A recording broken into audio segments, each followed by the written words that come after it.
Magandang araw mga ka-farmers, welcome ulit sa aking channel. So sa video na ito mga ka-farmers ay mag-update ako ng aking kalabasa. So ito na yung mga ka-farmers ang aking kalabasa. So magkatabi yung mabunga niya mga ka-farmers. Ayan o, tatlo agad yung dito ba lang. So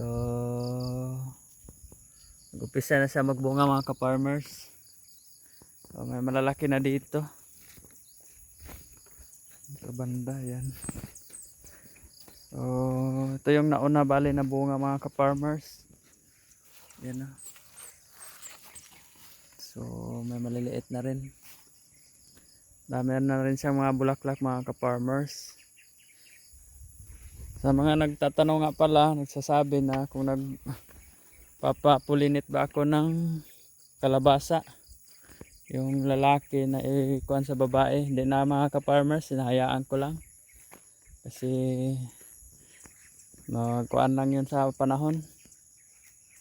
So ito na siya mga ka-farmers, yung bunga niya. Bilis lang lumaki.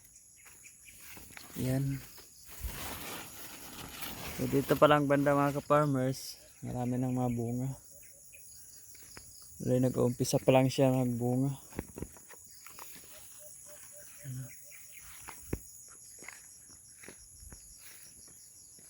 Abangan nito mga ka-farmers kung ilang tons makukuha ko dito.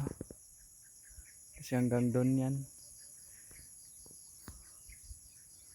Kung balian na buhay dito, mga nasa 1,000 lang kapuno mahigit. Yung nabuhay. Kasi yung panahon na yon kinakain ng mga Japanese yung mga buwan pagtanim ko. Kaya hindi siya masyadong marami ang nabuhay.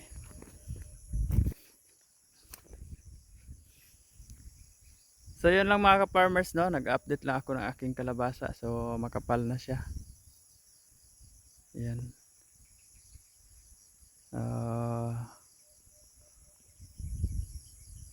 Marami na ring bunga. Dito banda wala pa masyado. Kasi nag-uumpisa pa lang naman to magbunga.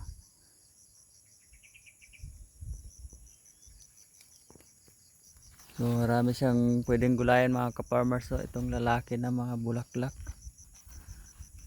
Kaso wala naman kumakain sa amin ng bukuan, bulaklak ng kalabasa. Kaya hinahayaan lang namin yan. Dami ring mabubuyog mga ka-farmers. Nagpupulinit kaya wala na, hindi na ako nagpapapulinit ng mga bulaklak. Kasi halos lahat ng bunga nagtutuloy, walang nalalaglag. Yung kagandahan mga ka-farmers, pagka yung bunga nagtutuloy yung bunga niya. Ayan yung mga ka-farmers, oh. Yan, oh. Magtutuloy lahat yan. Akala ko yung unang bunga hindi magtutuloy, pero pansin ko halos yung nakita ko nakaraan halos nabuo talaga. Hindi nalalaglag yung kuan niya, mga bunga niyang maliliit, nagtutuloy talaga. So yun yung kagandahan mga ka-farmers, no. So kung mag-abono kayo mga ka-farmers ng ganitong stage, dapat yung winner from Yara, or kung synthetic yung gamit nyo, pero kung organic yung Omega from Bioagronica. Kasi yung mga kuan na magpapabunga sa mga tanim, yun yung nagtutuloy yung mabunga dahil sa abono. Dito banda hindi siya masyadong malago kasi